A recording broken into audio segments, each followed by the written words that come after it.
Welcome back. All right, so news of the day for all you fine people before tonight's games get started.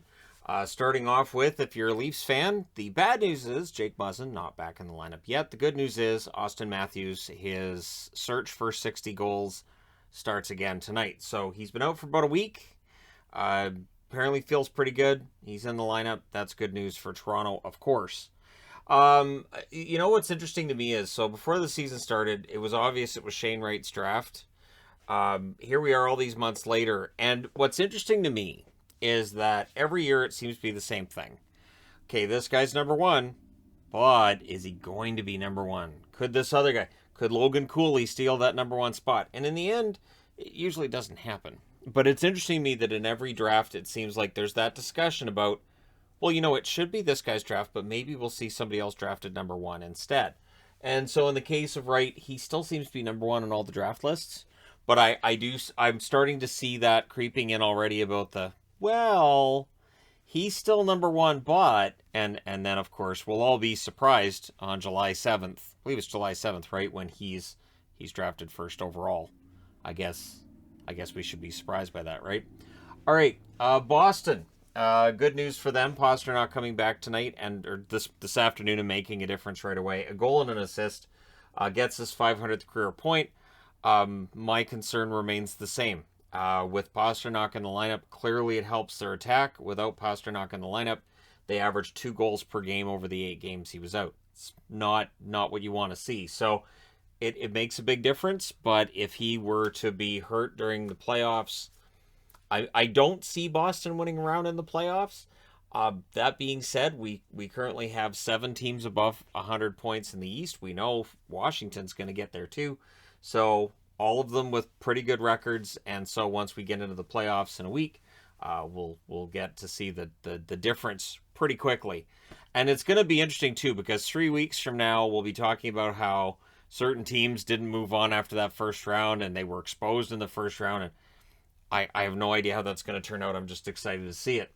Ottawa news for tonight, Chabot will return. So I would expect that because he's been out for a while and you don't want to rush him back, that they'll play him about 25 minutes tonight, which is, I think his average is about 26. So I don't expect him to get basically gradually placed back into the play. I think they're just going to throw him right back in. Zaitsev is out. Connor Brown is out as well. Savarin's been recalled. I haven't seen whether or not he's actually going to be in the lineup, but he was recalled. So, for Ottawa, they're going through various injury issues, of course, as their season winds down. And they and the Buffalo Sabres might be the teams below the playoff line in the East that are more anxious to see how next year turns out. Ottawa's got a lot of good young players in the lineup, others that are going to come in. And, of course, for Buffalo, they've had a very good second half to the season, mainly.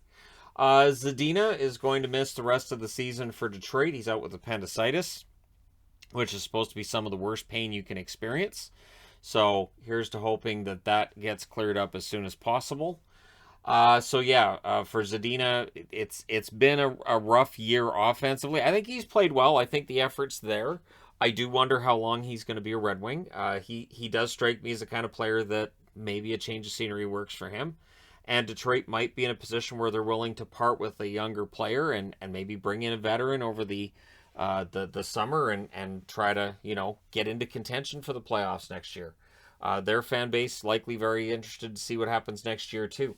I think the separation we're seeing in the East between the top 8 and the bottom 8, I don't think we see that again next year.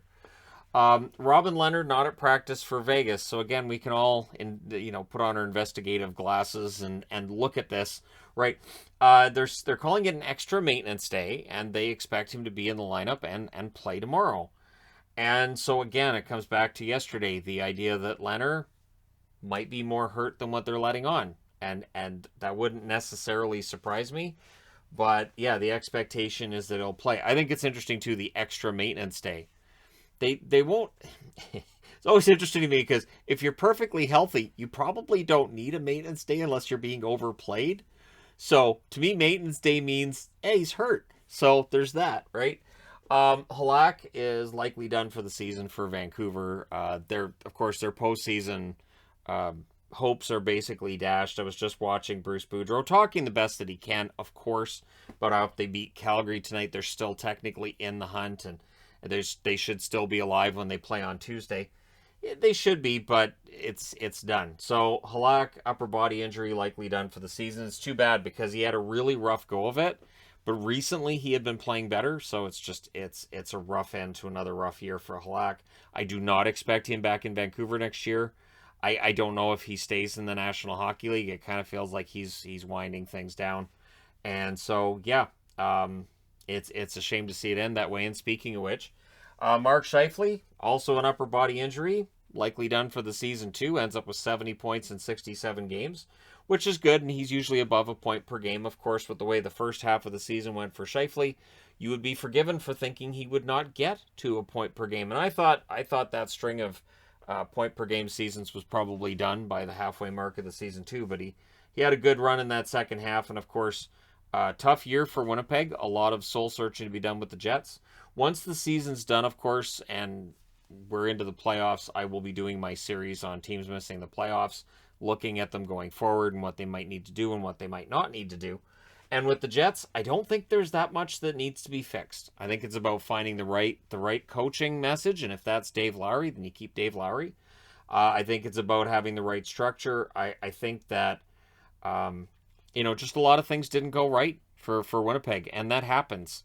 So overcorrecting can be a problem. I don't think that Kevin Cheveldayoff would do that. However, is Cheveldayoff's job safe? And that's a question that I don't have the answer to.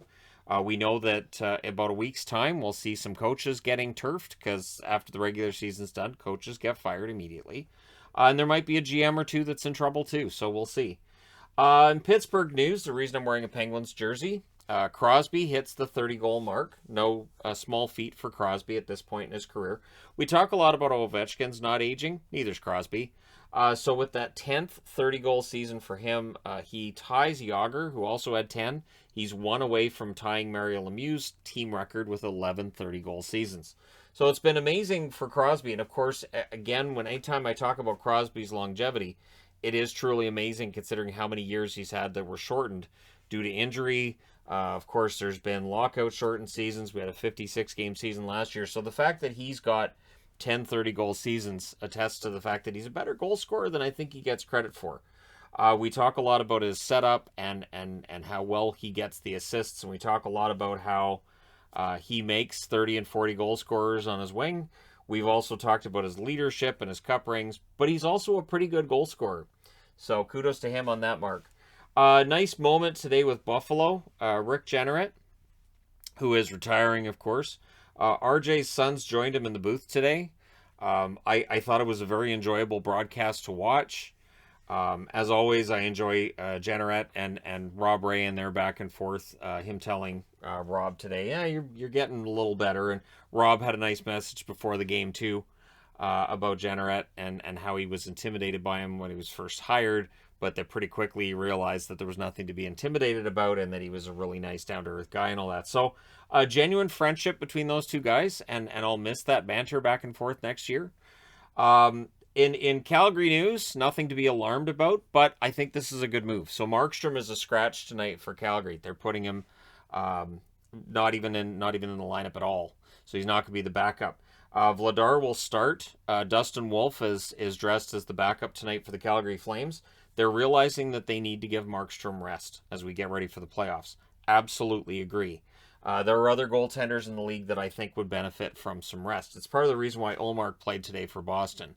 Swayman's played 4 in a row, and they wanted to give Ullmark a start and give Swayman a bit of a rest. So we'll see how many teams actually rest their goaltenders as we're a week out, and how many other players get rested over the next week.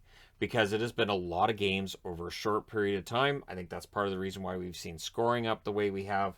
And so, yeah, it'll be interesting to see how many players get rested and how that might affect playoff positioning and everything. As I mentioned in a video a couple days ago, it could be frustrating if you're watching a game and your team can get a really good seeding if a certain team beats another, and then you realize that it's really up in the air because the one team that you need to see win that game is resting a bunch of star players because it's not an important game for them. So it is a frustrating time of year that way. But yeah, we'll see what happens, and I'll be here to report on it when it does happen. Let me know your thoughts in the comment section below, as always. I also want to throw out there, though, tonight is the final power rankings that I will be doing late on a Saturday night. I am toying with the idea of next week's power rankings, which I'll be doing early on Saturday because there's no hockey. And they'll be the final power rankings of the season. I'm toying with the idea of doing those as a live stream. So we'll see whether or not that takes place. And if it does, I'll give you guys plenty of heads up that the power rankings are coming. And of course, then people can be really angry live. So that's how that goes. But yeah, thank you guys so much for all your support as always. Don't forget to hit like and subscribe if you're browsing your way through, you just happened upon this video. And yeah, let me know your thoughts regarding any of these items on the board. I will talk to you again soon.